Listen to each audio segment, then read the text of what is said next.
on how that conversation goes, how we feel about that.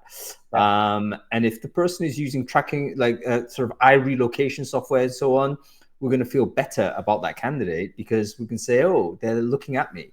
Whereas in fact, they're just clever and they've implemented a technology, and we might be just giving them a couple of % extra, sentiment value, when in fact they are just, what we should be giving them is a couple of extras on intelligence value rather than sentiment. So absolutely. Well, that's the whole point now, right? AI is basically, so the companies are starting to use AI, the candidates are starting to use AI, so it's AI talking with AI.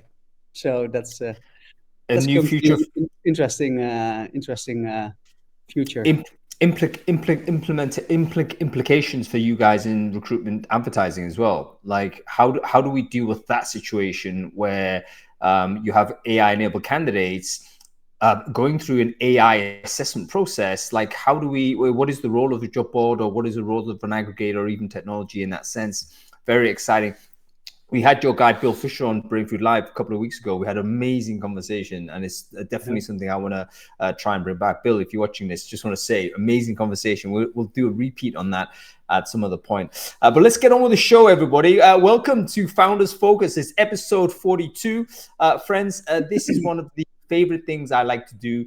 And the reason why is because there's so much to learn from those unusual personalities that thought it was a good idea to set up a recruitment business to solve some of the problems that we have today. Most people have problems about recruitment. Most people complain about it, but we just get on with things on the next day. Who are the idiots that decide, no, actually, I want to create a business to solve this thing? And we've had 41 conversations so far. Some of them have been amazing chats. I'm delighted to bring episode 42.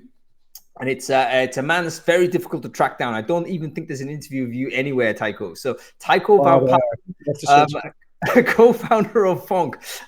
Tycho, wonderful to have you on the show, man. Thanks for having me. And great introduction. And I'm a super big fan of you, Hung. So really great to be here. Thanks. We're gonna have a great conversation, but I also feel very guilty for doing this show because I know what happens is I end up like taking very important people away from business. So I'm conscious of the fact that this hour that we're spending may cost VONQ X amount of thousands of pounds. So I'll send you the invoice. Don't ever say that. No, but what busy things did you have to cancel in order to come onto this show today, Tycho? Well, you're good at planning, so I was able to just push it into my calendar. But obviously, I'm as a founder, I'm still super involved with our customers, basically. So I'm completely focused on customers, having daily customer interviews, presentations, demos, a lot of demos. I'm involved, obviously, in my company in VONQ. I'm a CRO, so I'm also leading the sales team. So obviously, I'm also spending time with my teams. But for me, customers first. That's always the most important thing. Yeah, fantastic stuff. Sometimes, when you're founding a business, you can end up being a little bit more, retreating away from the market, so to say, and you end up actually losing a bit of touch with what's happening with the customer base, and that's when you end up making like the product decision making goes off. But also for product development, like how can you know what products to develop if you're not speaking with customers, right? So we are super customer focused, always listening to them, to their challenges, and obviously it's not only listening to customers, right? I mean, the Ford example that they're asking for a faster horse. I mean, you also, the example with Bill Fisher, I mean, he's a great technology leader with a great vision. So it's not only sales-led, but it's also product-led. You need to, based on the usage of your product, you need to decide where to innovate. Well, do you know what, though? The contact with customers is so important. I mean, I'm reminded of, so I've been a critic of Apple recently, in the sense that they seem to have lost a little bit of their edge. They're coming out with a lot of products that don't seem to be that attractive. They produced a pen recently. It was like, okay, like who needs a pen? The very thin iPad thing is like, okay, it's another iPad that's even thinner. Like, do we need this? and then they obviously end up signing a deal with OpenAI to basically replace Siri. And it's like, okay, this company feels like it's lost its edge somehow. Like the innovation edge is gone. And why is that? And I do think it is because they've stopped interacting with the customer base in the same way that in the Jobsian era, where they had some sort of just a deeper sense as to what the customers wanted. I'm not talking about doing surveys and things like this. I'm just talking about just a deep sense of what the market wants, and then feeding that into their product roadmap. These days, it seems like they're just throwing stuff at things and hoping for the best. I have a funny. So while you're saying this, I have a super funny anecdote. So one of our key customers is Randstad, and I sat down with Sander van het Noordende last year, the CEO of Randstad, and very very likable guy and inspiring leader. And he basically asked me the question, how can I become less dependent on advertising? And that's an interesting question because I mean that's our bread and butter, but that's was a nice challenge. And then that was exactly at the time ChatGPT launched. So I asked him the question why, and he told me that 40%, about 40% of the people that are applying at Randstad, but also at Deco, Manpower, talking about huge numbers, right? But 40% of the people that apply at Randstad are already in their database.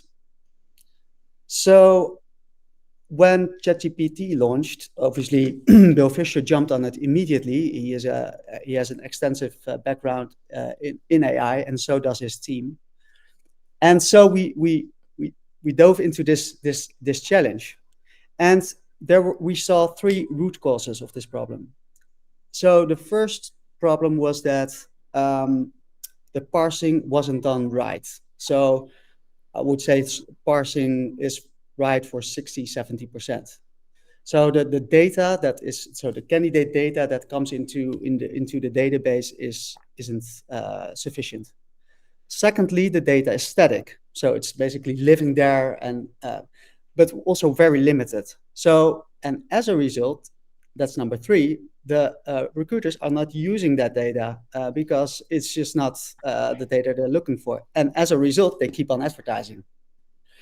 And so this was actually also the start of the Copilot product that you've discussed with Bill previously. Because with this type of technology, you can immediately and automatically start building up a skills-based profile. The recruiter doesn't have to even see the candidate. I mean, it immediately starts by just having a phone number or email address, and immediately the conversation starts. And so before the recruiter will even look at it, there's already a skills-based profile. And I don't want to take too much time of you because you've already discussed this with Bill. But what I'm trying to say is, if you speak with your customers and you hear these type of challenges, you know how to, where to innovate. If you don't speak with your customers, you don't hear these type of challenges. And even from a senior, the CEO, the C-level people from these type of organizations, is extremely important what's on their agenda. So, I think most of the founders have that customer focus, I hope, because I think that's the only way to come with these type of innovations. Yeah, you need to kind of have that deep insight with that customer conversation. There's no question about it. How did you discover this as a general philosophy, Tycho? Is this something that you've always kind of known was the case, or was it something that you've kind of learned as you've gone in your career as a C-level exec? Yeah, that's a good question. So I started this company together with two co-founders, Wouter and Remy, who are still a shareholder in VONQ. Not actively involved anymore, but one of them. So Remy had a technical background, and Wouter was more the operational person, and I already had always had that business background, so always sales background. So for me, it's in my nature. I love to speak with customers. Yeah, fantastic stuff. It's interesting that I think most CEOs probably do come from a sales background inherently. because there's no getting away from that early stage of entrepreneurship. It's a sales job. I mean, the sort of the role of a founder is initially sales. You have to speak to customers, you have to identify the problem, and you have to then start bringing a solution to them. And it's only after time that the role evolves in different ways. How would you say your role has evolved in different ways from those early days, Val? So what were you doing then that you're not doing now, and what are you doing now that perhaps you weren't doing then? I mean, do you have a kind of any ideas how your role has particularly changed over time? Yeah, of course. So, the company now, I think we have about 130, 140 employees. So, I mean, we have a sales team, we have a partnership team. I'm involved with the product teams to improve our products. So I would say, there's more than just sales, but where my heart is really sales. So speaking with the customer, so that hasn't changed. Obviously, the times have changed. I mean, if you look at our technology stack right now and when we started, I mean, that's not even comparable. And also, if you look at all the innovations that have been taking place, I mean, we are, our product is a job distribution technology. So we are connected with over 5,000 channels globally. Programmatic advertising, duration job boards. I mean, it takes a lot of time to build this network, to build this product, to build the automation, because we process millions of jobs per month, all fully automated. So there's not even a single person in between. Everything is completely done in an automated way. So you can imagine that this takes a lot of time and effort to get there. But still, I mean, the heart is with sales and with the customers. So that's always my number one priority.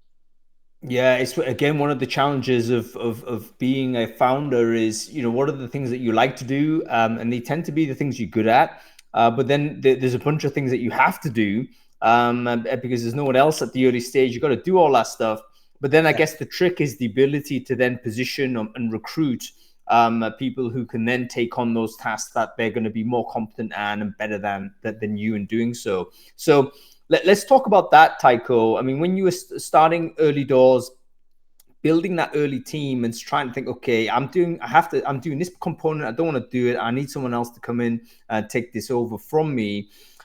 What recruitment sort of heuristics did you apply to ensure that the person that you were hiring was actually going to be the right person for the job? You were a young entrepreneur at the time, probably not like fully trained in every different way. So, what kind of techniques did you apply to say, what, this is the way in which we're going to try and hire these early people? Yeah, good question. So I mean, we made so many mistakes. This happens with every company, but what I've learned in the past years is that it's culture first. It's so important to hire the people that fit the culture. It's I can't express it enough. It's super important. So, and that counts for everyone. We are a super inclusive company. Gender, sexual orientation, whatever. We don't care. It doesn't matter. It's not a topic. It has never been a topic in our company. So I think that's priority number one. So making sure people that fit into your culture. When we're talking about leadership, so hiring the right leaders, it also comes back to vision. Is there a strategy also, alignment on strategy, for example? And also you should operate as a team. And what I've seen many times is that people are basically acting as individuals. But it's super important to have complete alignment inside of a team, and everyone has that same North Star. And it's, because I also, it doesn't make your life only better personally and professionally. It gives so much rest and clarity also in the organization. And if people are not aligned, and especially if leadership is not aligned, that the rest of the team will feel and see it. So it will have a negative impact. So those are for me the most important I'm gonna ask you a question: how you maintain alignment? Because I think you're absolutely right. Leadership alignment. Because again, I'm gonna cite another technology company that's, I would say, in danger of becoming a dinosaur. Because I feel, I get the sense that the leadership isn't aligned. You look at a company like Google, for instance, which seems to be always now very reactive to technology innovation, whereas 10 years or so ago they were leading in innovation. Now they're just responding to what other companies are doing, and oftentimes doing so in a like puzzling way, so incomprehensible some of the times that they do things. And I would say that's an example of a company that's kind of stuck between different paradigms, and leadership is pulling in different ways. Role of a C-level founder of the business is to make sure that alignment stays that way. How do you make sure that's the case with VONQ, Tycho? Always be hungry, right? You don't want to lose. As a founder, you always have the feeling you're late. You need to go faster, which is a good feeling actually, because it keeps you sharp. But as soon as you get lazy, there's an interesting leader in the Netherlands from ASML, right? The big chip machine. And he said the Dutch, it was the academic year last year when he opened that year in the University of Eindhoven. He said, we've become, I think he said something like fat, lazy, and happy. So, and that's something you really need to avoid, that you become, you become too happy, and the people don't feel the need anymore to move fast. And that's so important. And that's why what I also like about our products, and also the vision of Peter Newport and also Bill Fisher, is that they want to move fast and launch things fast and then optimize it, instead of making all types of different setups and test it with a lot of people. No, just put it out there and start testing it in the market, because then you can move fast, and then based on customer feedback you can iterate much faster, and you can move much faster and bring products much faster to the end customer. So I think it's a very important part of the leadership team, being agile and wanting to move fast. Always think you're too late. So there's a number one idea. I love this idea of thinking you're too late, in that sense of, oh my God, why are we already there? I think that gives you the extra motivation to do it, and that's a very strong motivation and a factor there. How do you communicate that to the rest of the team though? You've got 100+ people, and I'm sure you're going to be hiring hungry people at the front. So there's the first thing, to get the recruitment right. But the second part is, okay, how do you make sure that you continue to emphasize this sense of urgency in the organization? Again, I'm going to cite a terrible example, Tycho, and I don't want to say that this is an individual or a business anybody wants to adopt or follow, but probably you can't avoid referring to Elon Musk here in the sense of, like, he's clearly a very urgent CEO. And his method of urgency is to literally fire people if they are not demonstrating the full commitment to task, and even doing so in such an exaggerated way that you have to end up, really committing to this approach. I personally don't know a single person that would agree with that mechanism or indeed the style or substance of what he's doing. So I'm just thinking, okay, how do you do it within VONQ? I mean, maybe you do it in Elon Musk way, but is there a technique to increase the urgency and, Yeah, 100%. So, and it's also a nice bridge actually to our new CEO, Ritu. She joined us last week, so we will have her on the show, I guess, a bit later. And what I think is so important, and she also did this during her speech when she met with the team, is you, as a company, you should not work in silos. Everyone in the company should be working for customers. Even the CFO should talk with customers. Everyone should understand what the product is. we're going to start a certification program inside of the company, so everyone understands what we're doing. You have this interesting remember this interesting anecdote of this cleaner at NASA, and he or she, I'm not sure what it was, but was cleaning was cleaning a room, and then someone asked him or her, so what is your task here? And then he or she said, well, I'm making sure that this room is clean, so no one will fall on the ground, for example, and bring people safe to Mars. Basically, that's so everyone is aligned with this. Even the cleaner is aligned with that mission, and I really like that. And I think Ritu, and you will meet her shortly, but if you see her passion, if you see her energy, she is also all about the customers and the vision and the strategy of the company. Everyone should be aligned to go to Mars, basically.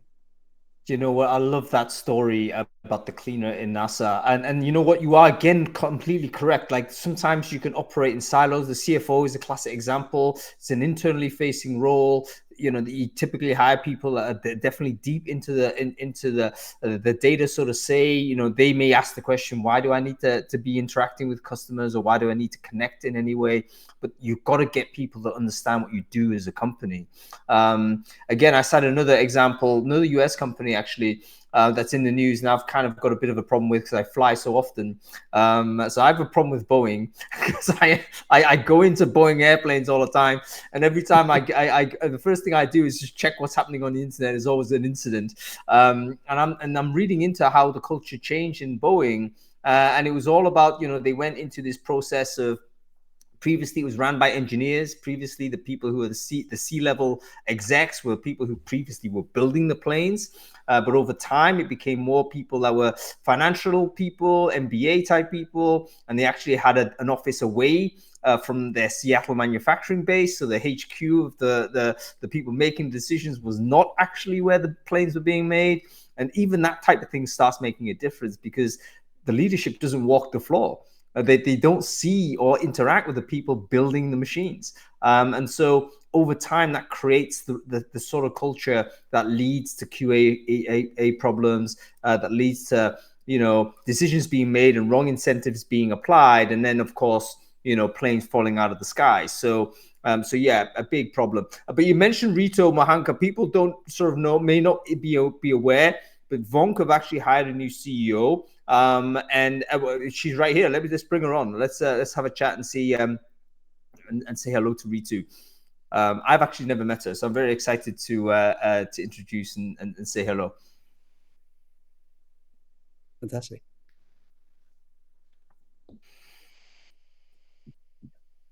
There should be a mini pause here, whilst this is a UX feature of Crowdcast which they could improve, actually, because it takes like 5-10 seconds before people can come on. But there we go. There she is. Ritu, how are you? I am doing so well. Thank you for having me. No, very welcome to join. I know you must be like the busiest person on earth, being a CEO for the week 2. You got to be completely snowed under. So Ritu, firstly, why don't you introduce yourself and tell us a little bit about sort of how you came to the role at VONQ. First and foremost, Tycho, I just love all the stories you've shared so far. So I have to say that first. And I apologize, I'm not sitting in the best of background. I've just finished a board meeting from a different organization, so apologies. But yeah, in terms of who am I always say, I'm someone who buys more books than I can read, and I sign up for more online training courses I can ever complete. That's just who I am, which means I always am on the go. I want to learn. I'm absolutely hungry always for learning, growth as a person, as a leader. And how did I come across VONQ? I truly believe in serendipity. I've been sort of looking for my next exec role, and there comes along someone who calls me and says, have you heard about VONQ? And I'm like, oh, it closes the cycle for me. So I've done everything around talent experience, leadership development, DEI, learning and all of that.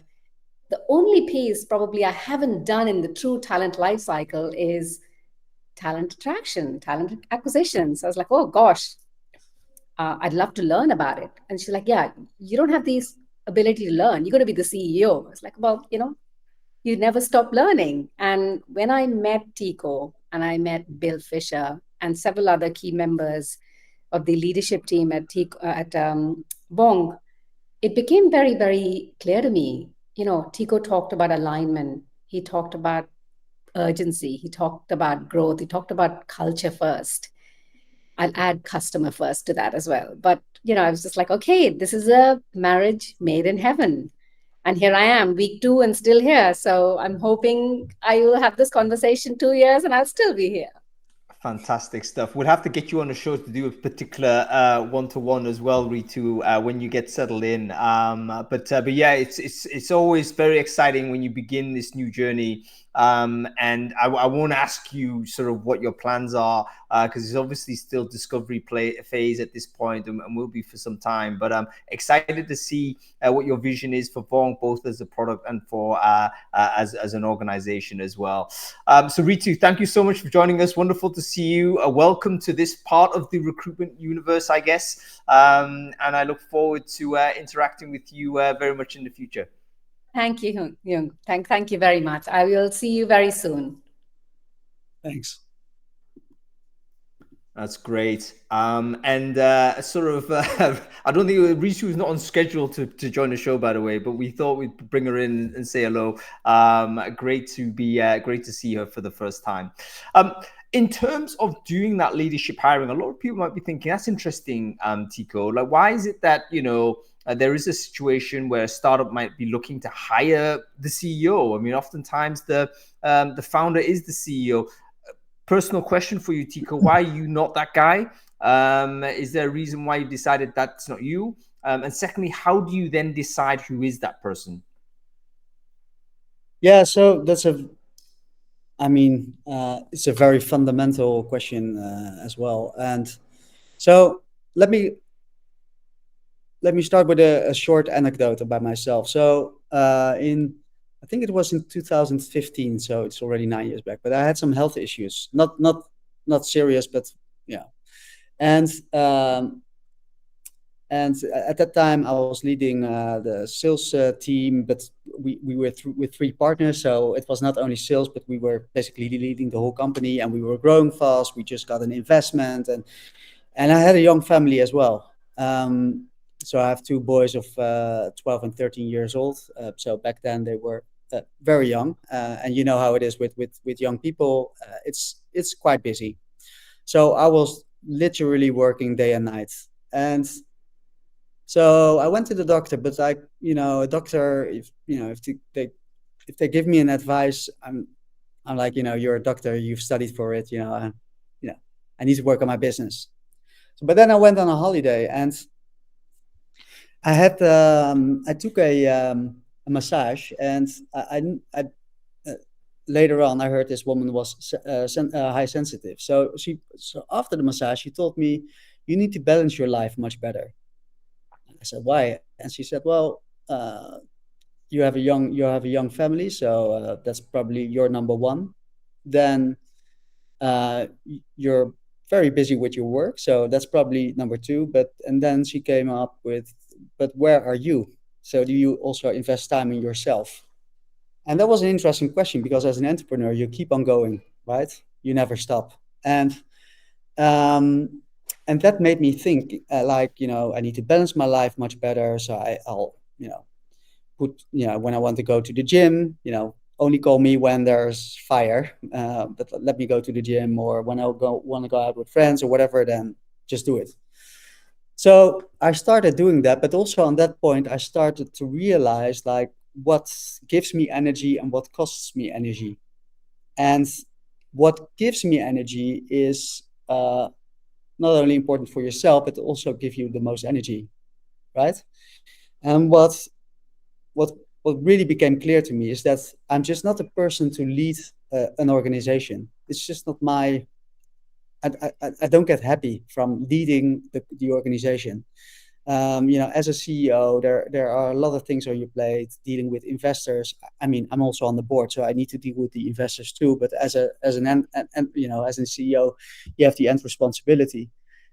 So it became very clear to me that that's just not something I admire to do. And also as a company, when you're small, I mean, it's easy to oversee, but when you grow bigger, you have different departments. There's just much more to do in an organization, and it's not something I admire to do. So that's why also already a few years back I decided to not go for a CEO role.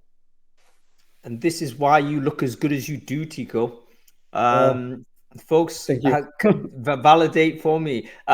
You know what? But this is actually wisdom beyond your years, because most people actually never get to that point where they have that revelation and they think, actually, yeah, I need to change it around. Most people just truck on, and they just end up grinding down. And before you know it, body, mind goes, and then of course your performance will go. When all of those things happen, and the business will suffer. So that's wisdom beyond your years, to be able to say, what is it that makes you really motivated? Some people might be called natural or innately interested in leading a business in that way, and being the final executor of all of those decisions. And if that's what gives you the sort of the spirit, then fantastic. But that's not most people. It's definitely not me. I learned this myself when I launched a tech product not so long ago. It is also now actually 9-10 years or so. I tried, but I know I'm not a CEO of a business. I'm much better as a solo operator, doing more creative things and being able to have, I guess, more control, less responsibility, because I struggled with having responsibility for more people, so to say. And you've got to kind of know sort of your own sort of innate characteristics, which is not to say that different characters couldn't be CEOs, but you have to understand, what are the things that you do and inherently have this passion for, capability for, as distinct from the things that you grind on and you have to go forward and do. So I think that's super important. And also, you have to know your strength and your weaknesses. And some people, they just want to hold on, and I'm the CEO. They just want to sit on that throne basically. But I'm not. I mean, I'll always put the company first. I don't care about titles. I mean, VONQ for me is the most important part. So I'm always, I'll move myself into any direction as long as I can help the company. And the title CEO is just not. It's not important to me. So for me, the most important thing is to get VONQ into the next phase, and not more than that. Yeah, very interesting. Would you have changed anything knowing what you know now, Tycho? Like going back, you've come to this point. I mean, if you could time walk back into the past, and you could tap the young kid on the shoulder and say, actually, you do this, it'll save you a lot of pain. Is there any advice you would give that person, or would it kind of just say, you know what, you got to go through it? Yeah, absolutely. I think when I have to give myself an advice, let's say 20 years ago, then it would definitely be having a good mentor, or maybe some good successful entrepreneurs, getting advices from them. Because what you do as a startup founder, you will make so many mistakes, and even with a good advisor, or with a good person next to you, you will make a lot of mistakes, but you also make a lot of stupid mistakes which could have been avoided.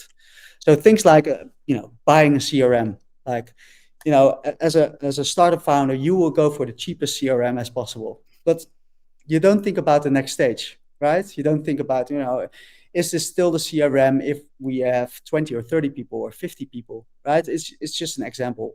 And then what happens is you decide to choose the wrong CRM, and then after, let's say, when you hired your 20th employee, you're like, oh, you should have known better. This is not the right CRM. So you need to change the CRM, which takes a lot of your internal resources, and I mean, these mistakes could have been avoided. So I would say by, if I could give myself an advice 20 years back, I would have done that. So, to one or two successful entrepreneurs, just to pick their brains once every month or so, once every 2 months, and discuss these types of situations. And as a result, what I've done a few years back, I started investing in companies, in startups. And that's not only for financial reasons, but because obviously it's interesting to get a return on your investment, but I can also learn from them. So it also goes the other way around. So, I have monthly check-ins with them, how they're doing, what are their problems, can I help? And I hear these type of questions, and I'm like, oh yeah, I've been there. So have you thought about that? Or have you, so what are your plans for the future, right? So you can ask these questions which they can't ask themselves.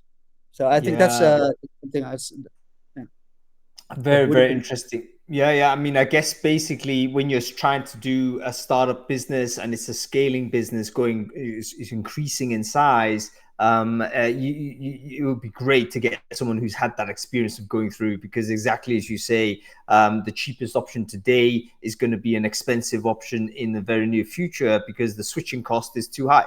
And you might just need, and this is just one example, maybe it's true or not, but it's an example for many decisions that you make. So that those kind of, how do you say it? I wouldn't say they're necessarily capital expenditure, but their decisions. It could be a process decision, could be a structural decision, a technology decision, a location decision, all of those things. What's driving this, and having someone who's gone through the flow can just give you, hey, have you thought about that? As a direction, which is very interesting. And by the way, it's great that you're also now available as a mentor for others, Tycho. But I'm intrigued by what you said, that sometimes you can learn from the young people as well. And I think you're absolutely right, because sometimes you can forget some important lessons that you've learned in the young. So the young person, maybe reverse it. If the young person could jump back into the forward now and tap you on the shoulder, Tycho, what advice would young Tycho give to old Tycho, do you think? That's a good one. And still balance. 20 years back, it was party hard, work hard.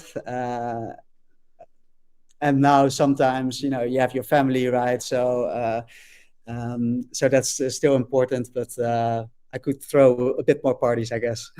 Yeah, you hear it here first, folks. The VONQ 20-year anniversary, when of that, it's gonna be a huge mega blowout.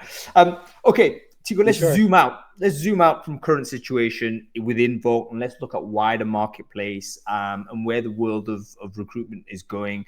We've obviously had an extraordinary period. Really.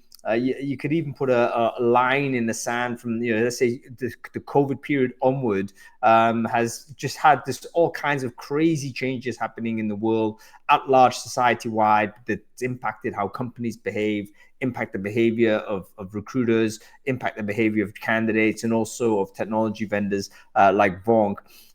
Where do you see where do you see the future of the future state, if you like, of recruitment? Where do you think are the main trends that you would think are going to make a difference in the next decade, and how does that impact your decision making with product?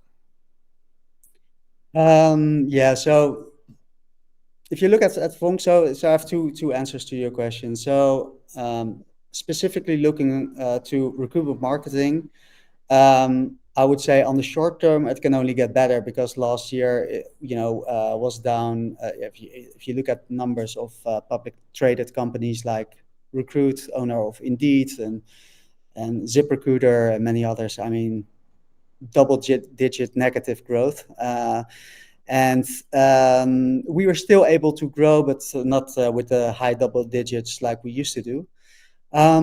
So I would say on the short term, and I think it has bottomed out. So I do think this will change. But more broadly speaking, I think because of the AI innovations, I see other interesting developments. So HR and recruitment the HR and recruitment technology market is about 40 billion, and it has an expected annual growth of, I think, a bit over 9%. Recruitment advertising is a $30 billion market approximately, and I believe with an average growth of 8% per year, something like that expected. But the 800-pound gorilla in the room is the staffing industry, which is close to 500 billion per year. And I do think with the AI innovations, and also if I look at what big players are doing in the market, I do think these markets will come together. Obviously, if you're active, if big players like LinkedIn and Indeed are active in a $30 to $40 billion market, then they are obviously more interested to tap into the $500 billion market. And these companies are looking for bigger markets, right, to grow their business. And so do we. I mean, we have a lot of room to grow also in this market. However, because of AI, I do think there will be some overlap in these markets. So, and I do think it will be bottom up. So it will come from this space, from smaller players coming into the bigger markets, basically. And I think AI will play a big role in that. So then more looking at VONQ. So for us, the direct apply is one of our key priorities for this year. So we've been always processing all these jobs to the job boards, niche websites, social media, etc. Whether it's duration or programmatic, doesn't matter. But we've been processing these jobs. So with our direct solutions integrated into Workday, into Cornerstone and Oracle, etc., but also indirectly through our hiring API, which is a white label solution, which is baked into the ATSs. So think of Smart Recruiters, Greenhouse, iSIMS, Recruity. They all have this job board marketplace. And well, not a lot of people know that, but it's basically our technology that runs behind that. So we are processing all these jobs. So having said that, we've been focusing on processing candidates through the respective job boards, but now also we are processing the candidates back into the ATS. So instead of redirecting them to the career website of the customer, we basically ask the questions and killer questions. So we pull them from the ATS, we ask them on the job board. If they're answered right, we push the candidate into the ATS. So what we are doing now is not only building the rails, so the infrastructure for job advertising, but increasingly we're building the rails back, the infrastructure for candidates, because this is just a huge optimization driver. We see ROI optimization of sometimes even up to 700%.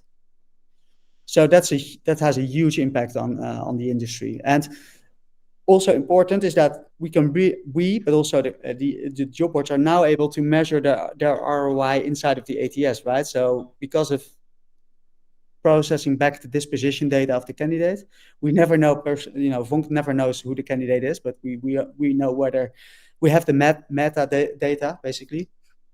And because of that, we will be able to much better predict, where and how to recruit your candidates online. So that's number one. And then number two is the obvious one, AI. So again, Bill Fisher was on your show. We are applying AI to basically all of our products. And I see that as enhancements, right? But I think Bill is also now really working on the fundamentals of a fundamental change in this industry. But that takes time. I mean, you can only eat an elephant one bite at a time, right? So we need to have a bit more patience there before we see that coming. But there's a lot of opportunity in this market with AI. Yeah, fantastic. Thanks for giving this overview, Tycho. I know it's very difficult to talk about the technical aspects, because this is probably beyond the tech literacy of a lot of people out there, like what is going on underneath the hood, so to say. But it's fascinating to understand that the connection between sort of a person seeing a job and being a valid candidate and then being directly introduced to the ATS, that clearly takes the difference, because currently we have disconnected systems where we have a job ad, an application that goes where into an email somewhere, and that person then needs to be manually uploaded usually into an ATS system, and all kinds of things happen that shouldn't. At least it's a longer process and is subject to human interference at every step. So what I'm hearing from you actually is that, okay, what can happen is if the candidate fulfills some criteria or some assessment process that gives them a check yes, then they will appear in the ATS for the recruiter, and they can immediately they're already in pipeline rather than having to put them in a manual way. Yeah, and not only that, because then the next important step comes. Let me give you an example again. So what we see, so we do a lot of campaigns for nurses, for example, and what we see is a lot of nurses are applying at night or late in the evening, and there's no recruiter picking up the phone, right? And you can, if someone applies, then maybe next week the recruiter has time on her or his calendar to schedule this meeting, and then the nurse needs to take time off or find a place to do this application. And so this is a very broken system. And I know, as well in the UK, a lot of candidates just fall off, right, in a week time. So you can either, give the nurse the opportunity to have a face-to-face interview with a recruiter 1 week later, or give the nurse the option to do a digital interview with an avatar or not, or whatever you would prefer as a company. But then all the obvious questions can be asked, like which certificates do you have, or in natural language, right? Which certificates do you have? How far do you live from the hospital? Do you have a driver license? Well, all these questions, right? And so from the minute after the application, this process can already be started, and all the obvious questions can be asked. So the moment, the day after the recruiter opens up her or his ATS, they already have a profile of a candidate with all the basic questions they need to know before taking this candidate into process. So I do think all the let's say the heavy lifting tasks, which are now done by people, can be done by AI in a very good way. And then let's say only the last part, maybe the personal interview part, can be done by a human. But I do think a lot of the heavy lifting, also after the application started, after the application is done, can be done by AI. Yeah, absolutely. Particularly when there's fixed questions to answer, right? I mean, there's credentials. Do you have those? Yes, no. Visa issues, legal right to work. Do you have those? Is the rate right? Is the cost right? Is the availability there? And as the technology gets more sophisticated, some of those no's doesn't necessarily mean end of story for the candidate. You can then understand what other opportunities might be better. So, for instance, it may be that the role is shift work, and the candidate says, "I don't want to do shift." Great, we now know this candidate doesn't want to do shift. Here's another opportunity that has this shift pattern. Would this suit better? So the technology will get more intelligent over time, and yeah, it's very exciting. By the way, just as a segue, everyone is struggling to hire nurses and healthcare workers. I wonder whether there is a recruitment company that actually does off hours, especially to speak to nurses, because they're not going to be answering the phone, not answering email during workday. So why don't someone set up a recruitment agency that literally works like in the evening? Does anyone do this? If not, why not? Because it seems like a business opportunity to me. 100%. Yeah. It just occurred to me, like, maybe that's one of the big problems why we struggle to recruit healthcare workers. We're calling them whilst they're on ward. Makes no sense. Okay, very exciting to hear all of this stuff.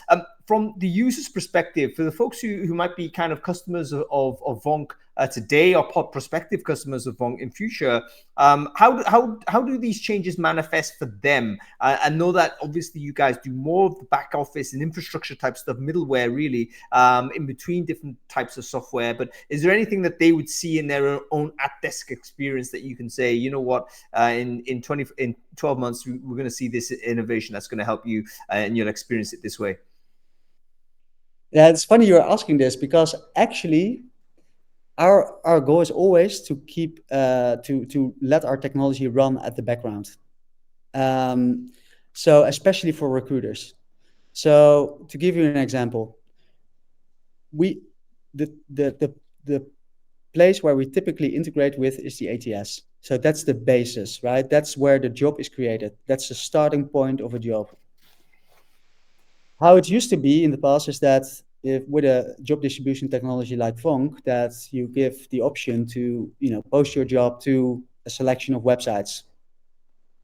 And here it becomes tricky, because recruiters are not marketers, right? So if you give them an option of 10 websites, for example, then one recruiter might select all channels, and the other recruiter might select one channel and everything in between, right? Recruiters are not marketers, so they just, based on some gut feeling, they will check the boxes and post a job. In the past years, especially because of programmatic advertising, this has changed dramatically. So so companies like Randstad, Manpower, Adecco that are using our technology really globally,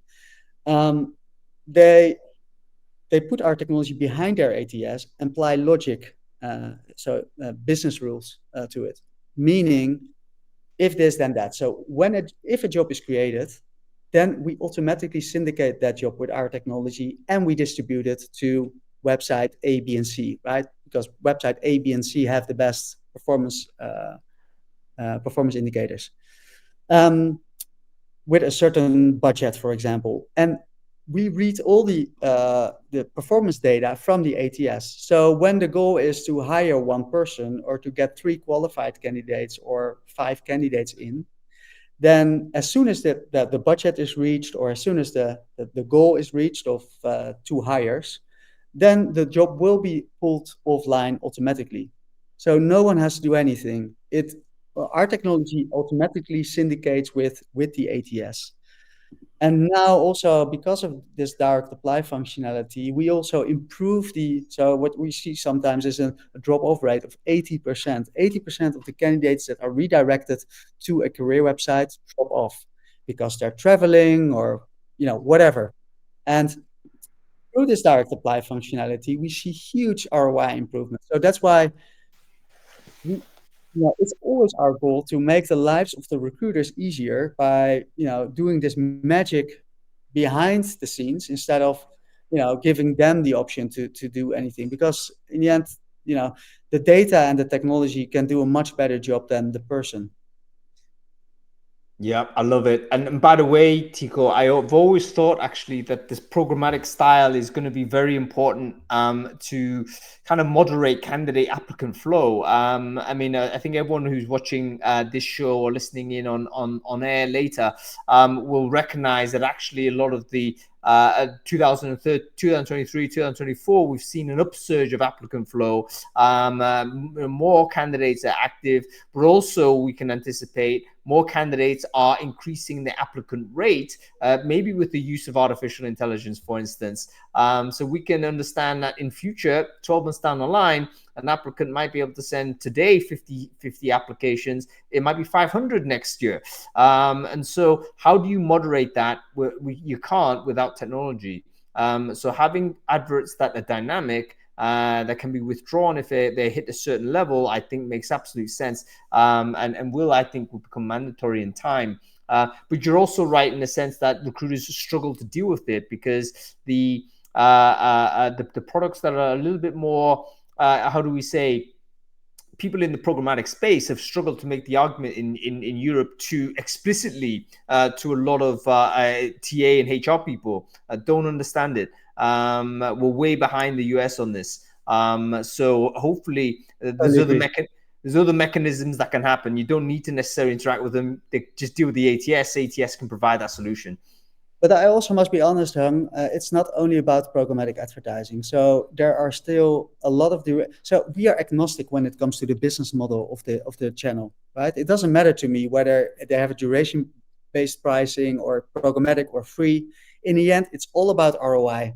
So the job board might have a duration-based model, but if this job board still creates a great ROI, then why not using that website? Also, for compliance reasons, companies still want to work with, the unemployment websites of the different countries or different states in the US. So we have a holistic approach there. We don't care whether the candidate is coming from social media, unemployment websites, programmatic channels, or duration job boards. We just look at the ROI and we measure that inside of the ATS, and based on that data, we optimize those campaigns for our customers. So we are not a pure programmatic player. For us, it's an important part of the mix, but not the only solution. Yeah, very, very good, Tycho. Fantastic stuff. So moving down sort of from the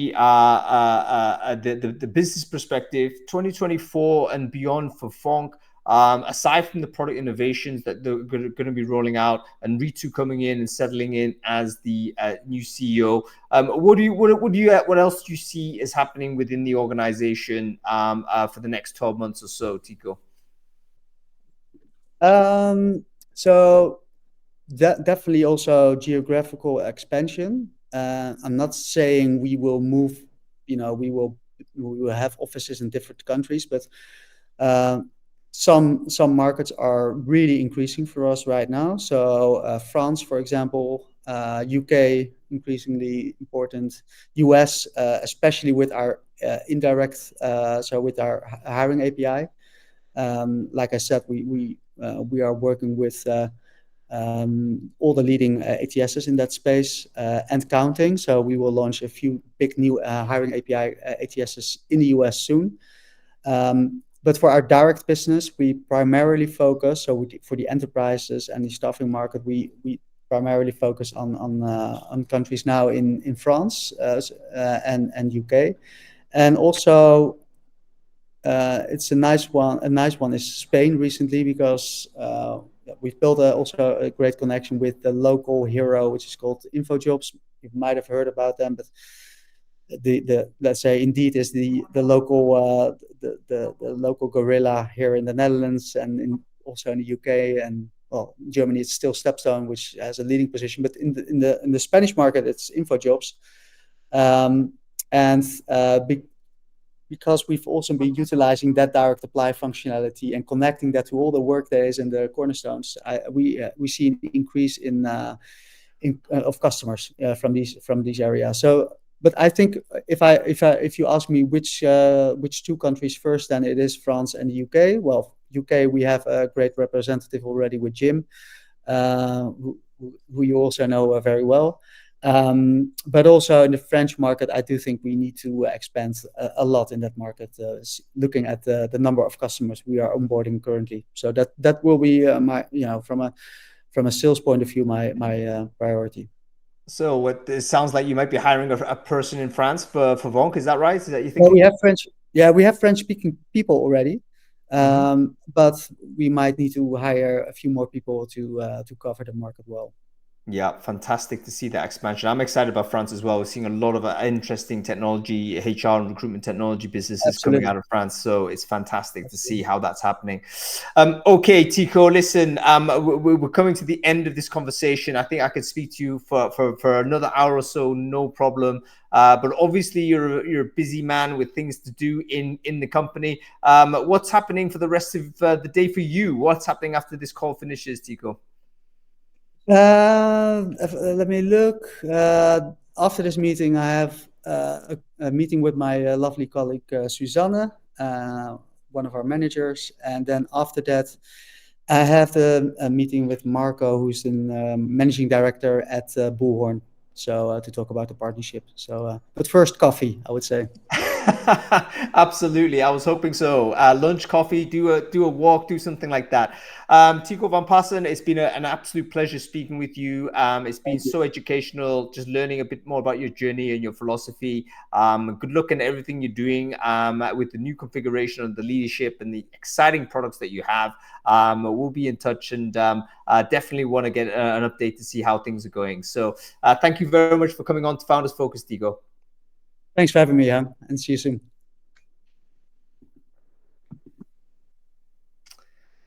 That was great. Hey, what a wonderful guy, and great to see Ritu come online as well. Great to have an introduction to you and into this new phase. So that's Founders Focus, folks. Hope you've enjoyed episode 42. We do this as soon as we can get more CEOs and founders and C-level people that are prepared to do it. We've actually got a couple more lined up. We've got another Dutch guy next week. Actually, it's the CTO of Scotty AI. It's Ryan Bruns, I think he's called, like the Reiner, I believe it is. He is joining us on Wednesday. And of course, we've got Max Armbruster at Talk Push as well later on in a couple of weeks' time as well. Brain Food Live is on this Friday. As you should be aware, we are going to be talking recruitment automation, how to do it tomorrow. So we've got like direct practical tips. So if you need to change, basically get your AI from ideology to actually practical usage, that is the show for you. Okay, that's about it. Thanks for watching, everybody. We'll see you Friday and next week.